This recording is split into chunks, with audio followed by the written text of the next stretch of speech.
नमस्कार। सेल्फ में ट्यूटोरियल में एक बार फिर से आपका स्वागत है। आज आप देखेंगे MCQ of Mughal period part 6। Part 5 upload हो चुके हैं, ये है पार्ट 6। और एक बात मैं फिर से बता दूं कि ये उन बच्चों के लिए, उन स्टूडेंट्स के लिए है जो हिस्ट्री ऑनर्स सब्सिडी जिनका पेपर है, जो यूनिवर्सिटी LNMU यूनिवर्सिटी से बिलोंग करते हैं, उनके लिए विशेष रूप से ये तैयार किया जा रहा है उनके एग्ज़ाम के प्रिपरेशन के लिए। क्योंकि LNMU ने अनाउंस किया है कि ऑनर्स पेपर के अलावे जितने भी सब्सिडी पेपर है या जो भी GS हिंदी जो पेपर होता है वो सब ऑब्जेक्टिव होंगे। तो इसीलिए बच्चों के कमेंट के अनुसार बच्चों ने जो कहा कि उन्हें कुछ हेल्प चाहिए सब्सिडी पेपर की तैयारी के लिए, तो मैं इसके लिए जो सिलेबस के अनुसार जो टॉपिक है उसके ऑब्जेक्टिव्स लेकर आ रही हूँ। तो चलिए आगे बढ़ते हैं। आज की वीडियो में जो Mughal MCQ of Mughal period part 6 है, तो पार्ट 6 में आप क्या देखेंगे, तो आगे बढ़ते हैं। क्वेश्चन नंबर 1, कंधार के निकल जाने से मुगल साम्राज्य को एक बड़ा धक्का क्यों पहुंचा? कंधार अगर मुगल साम्राज्य से निकल गया तो उससे धक्का क्यों पहुंचा? क्योंकि सामरिक महत्व के केंद्र के दृष्टिकोण से, सामरिक महत्व के केंद्र के दृष्टिकोण से, यानी सामरिक महत्व जो था वो कंधार का व्यापार व्यवसाय के क्षेत्र से अधिक महत्वपूर्ण था। क्वेश्चन नंबर 2, अकबर के शासनकाल में पुनर्गठित केंद्रीय प्रशासन तंत्र के अंतर्गत सैनिक विभाग का प्रमुख कौन था? मीर बख्शी था। क्वेश्चन नंबर 3, राजपूताना क्षेत्र के किस राज को जीतने में मुश्किल हुई और जब अंततः जीत मिली तो शेरशाह के मुख से अन्यास यह निकला कि अरे मैंने एक मुट्ठी भर बाजरे के पीछे हिंदुस्तान का राज ही गंवा दिया था। देखिए ये कहा था शेरशाह ने किस युद्ध में जीतने के बाद? मरवाड़। क्वेश्चन नंबर 4, किस अभियान के समय अचानक बारूद में विस्फोट हो जाने के कारण शेरशाह की मृत्यु हो गई थी? अच्छा, वो था कालिंजर का अभियान। मैं आपको बता दूं कालिंजर का अभियान कब हुआ था? 1545 में। इसमें शेरशाह की मृत्यु हो जाती है। ऐसे इतिहासकारों का अपना अपना विचार है इसके संबंध में, लेकिन एक इतिहासकार जो है उनका ये विचार है कि कालिंजर के किले में एक बहुत ही सुंदर नर्तकी रहती थी और शेरशाह ने उस किले में बम फेंकवाया और कुछ इस तरह से बम फेंकवा रहा था ताकि उस नर्तकी को कोई क्षति न पहुंचे। और इसी सिलसिले में जो गोले दागे गए उस गोले के ढेर के पास ही वो खड़ा था और उसमें फट जाने के कारण अचानक से शेरशाह की मृत्यु हो गई। क्वेश्चन नंबर 5, शेरशाह ने उपज का 1/3 भाग कर के रूप में निर्धारित किया था, यानी शेरशाह कर कितना लेता था? 1/3 भाग। दूसरी बात, शेरशाह के समय में किसानों को जरिमाना यानी सर्वेक्षण शुल्क, मुहसिलाना कर संग्रह शुल्क भी चुकाना पड़ता था। ये तो आप जानते हैं कि भूमि के कर निर्धारण हो या भूमि सुधार का मामला हो, शेरशाह के समय में बहुत ही उत्तम कोटि का था। तो शेरशाह ने 2 नए शुल्क भी लागू किए थे, टैक्स। वो था जरिमाना शुल्क और मुहसिलाना शुल्क। तो उन्होंने ज़मीन के बंटवारे जो कराए थे किसानों के लिए, तो पहले ज़मीन की उर्वरा शक्ति के नाप के आधार पर, उर्वरता के आधार पर ज़मीनों का बंटवारा हुआ और उसका सबसे पहले सर्वेक्षण हुआ। तो उसी तरह से सर्वेक्षण शुल्क वसूलता था जनता से शेरशाह, तो उसे जिसे कहते थे जरिमाना। और जो व्यक्ति वसूलता था, जो सर्वेक्षण करता था, उसे मिलता था मुहसिलाना टैक्स। ओके, देखते हैं क्वेश्चन नंबर 7, भूमि की पैमाइश हेतु शेरशाह ने 32 अंक वाले सिकंदरी गज और सन की डंडी का प्रयोग किया। आपको बता दूं कि शेरशाह ने पैमाइश यानी भूमि की माप कराने के लिए, आप भी जहाँ से भी हो, आपने कभी भूमि की मापी होते देखी होगी तो आपने जरी भी देखा होगा। इसी से जैसे यहाँ बना है जरीबाना शुल्क, जरीब से मापी होती है। जो सिक्कड़ जो ये चेन होता है, लोहे का चेन के से कुछ गोल गोल बल्ला टाइप बना रहता है, उससे जुड़ा हुआ रहता है, जिसे हम आप देखेंगे कि जिसे हमारे यहाँ अमीन भी कहते हैं, लैंड सर्वेयर भी कहते हैं, जो भूमि की माप करते हैं। आपके गांव में भी, आपके शहर में भी आए होंगे भूमि की माप करने के लिए। तो उस जरीब से माप करते हैं।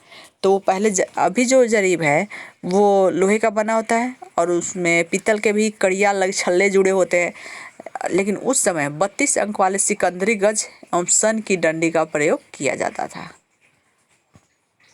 क्वेश्चन नंबर 8, शेर शाहकालीन प्रशासन में फौजदार क्या होता था? वो होता था कोषाध्यक्ष। क्वेश्चन नंबर 9, शेर शाह प्रशासन में कानूनगो का क्या काम था? यस, कानूनगो एक अधिकारी होता था, वो भूमि संबंधी रिकॉर्डों को रखता था। किसने शेर शाहकालीन ग्राम प्रशासन के संदर्भ में कहा, एक जराक्षीण मृत्यु मुख में पहुंचने ही वाला वृद्धा अपने सिर पर स्वर्ण भूषणों से भरा टोकरा रख यात्रा पर निकल पड़े, तब भी किसी चोर या लुटेरे की हिम्मत नहीं हुई कि वो बुढ़िया के पास फटक भी जाए, क्योंकि उन्हें मालूम है कि इसके लिए शेर शाह का कितना बड़ा दंड दे सकता है। या किसने लिखा है? अब्बास खां शेरवानी। तो आपको ये समझ में आया?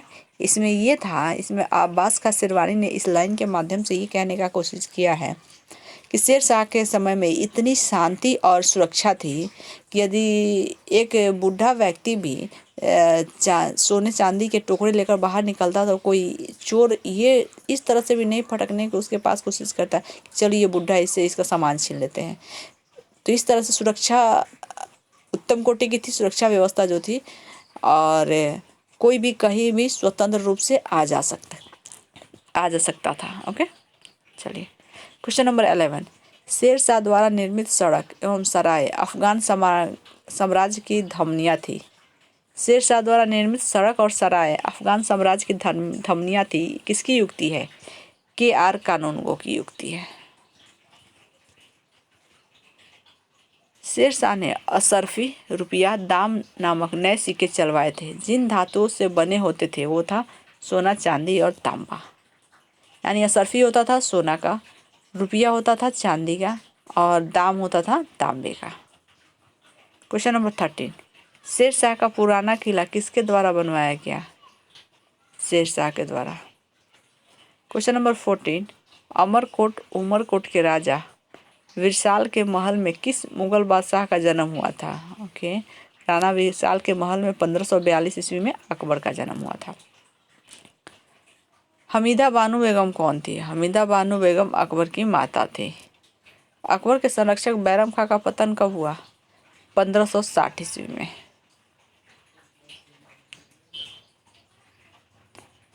चलिए क्वेश्चन देखते हैं।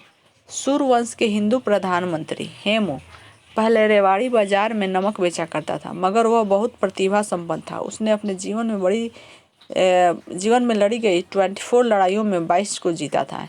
हेमू ने किस उपलक्ष्य में विक्रमादित्य की उपाधि धारण की? अच्छा, हेमू का इसमें परिचय दिया गया है कि हेमू का अकबर के साथ युद्ध होने से पहले क्या स्थिति थी। तो इसमें ये पूछा गया प्रश्न कि हेमू ने किस उपलक्ष्य में विक्रमादित्य की उपाधि धारण की थी? आगरा दिल्ली पर अधिकार करने के उपलक्ष्य में उसने विक्रमादित्य की उपाधि धारण की थी।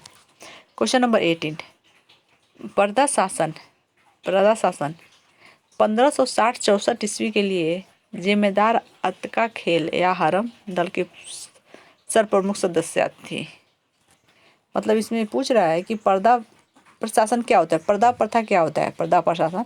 तो वह प्रशासन 1560 से 64 ईस्वी के लिए जिम्मेदार अतका खेल या हरम दल की सरप्रमुख सदस्य होती थी। कौन? महामांगा। क्वेश्चन नंबर 19, अकबर ने साम्राज्य विस्तार का आरंभ किस विजय से किया था? अकबर ने साम्राज्य विस्तार का आरंभ मालवा विजय से किया था और लास्ट किया था 1601 ईस्वी में असीरगढ़ का।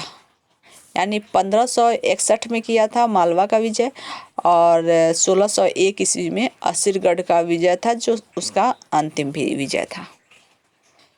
क्वेश्चन नंबर 20, स्मिथ ने अकबर के किस अभिनय को ऐतिहासिक द्रुतगामी अभियान कहा है? द्रुतगामी अभियान किसने कहा है? हल्दी घाटी का युद्ध। स्मिथ ने अकबर के किस अभियान को ऐतिहासिक द्रुतगामी, यानी अकबर ने बहुत तेजी से उस पर आक्रमण किया था, वो था हल्दी घाटी का युद्ध। ओके, चलिए तो आप अभी देख रहे थे मुगल काल MCQ का पार्ट 5 है। ओके, तो आप वीडियो को देखें, अपने दोस्तों के बीच ज़्यादा से ज़्यादा शेयर करें और यदि आपने चैनल सब्सक्राइब नहीं किया तो चैनल को सब्सक्राइब कर ले। फिर हम मिलते हैं अगले पार्ट के साथ, तब तक के लिए चैनल पर आप बने रहें। धन्यवाद।